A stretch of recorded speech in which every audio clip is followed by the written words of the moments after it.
ষাঁড় গরুটির নাম লিজেন্ড। আইডি ৫০,৫৬৫ অস্ট্রেলিয়া থেকে আমদানিকৃত। ওজন ৯৬৪ কেজি, ৫ ফুট ১১ ইঞ্চি এবং দুধ উৎপাদন ৪২.১ কেজি অ্যাভারেজ দৈনিক। লিজেন্ডের কিছু মাঠ পর্যায়ের বাচ্চা আপনাদের দেখাচ্ছি। প্রথমে ষাঁড় গরুটি দেখলেন, এরপর এই ষাঁড় গরুটির কিছু মাঠ পর্যায়ের বাচ্চা। প্রথমে যে বাচ্চাটি দেখতে পাচ্ছেন, বাচ্চাটি খুবই ভালো। লিজেন্ড এর মায়ের দুধের record ৪২.১ KG average per day দৈহিক সর্বোচ্চ পাওয়া গেছে। এবং এর যে মাঠ পর্যায়ের কিছু বাচ্চা দেখাচ্ছি, বাচ্চাগুলো কিন্তু খুবই ভালো। এই যে বাচ্চাটির বয়স কিন্তু মাত্র 7 দিন।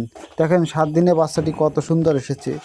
এর পরবর্তীতে এই যে আরও একটি বাচ্চাটি যেমন বডি ফিটনেস, বাচ্চাটি কিন্তু একটু বড়সড় আকৃতির। বাচ্চাটির বয়স কিন্তু মাত্র 6 দিন এবং বাচ্চাটির কালারও কিন্তু খুবই ভালোই এসেছে এবং বাচ্চাটি একটু লম্বা চওড়া, খুবই ভালো। এর পরবর্তীতে আরও একটি বাচ্চা দেখতে পাচ্ছেন, এটি একটি খামারের বাচ্চা এবং এই বাচ্চাটির বয়স কিন্তু মাত্র 2 মাস।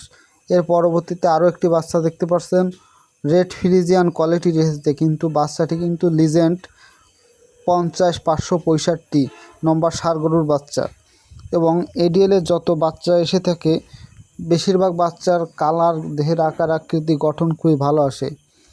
হ্যাঁ দর্শক, আপনারা যারা খামার করেন, যদি আমার এই ভিডিও দেখে কোনো প্রকার উপকৃত হয়ে থাকেন, অবশ্যই আমার এই কৃষি তথ্য ইউটিউব চ্যানেলটি এখনই সাবস্ক্রাইব করে রাখুন এবং পাশে থাকা বেল আইকন বাটনটি অন করে রাখুন। আর যদি আপনাদের কোনো কিছু জানার আগ্রহ থাকে, অবশ্যই আমার কমেন্টে জানাবেন। আশা করা যায় আপনার উত্তর পেয়ে যাবেন।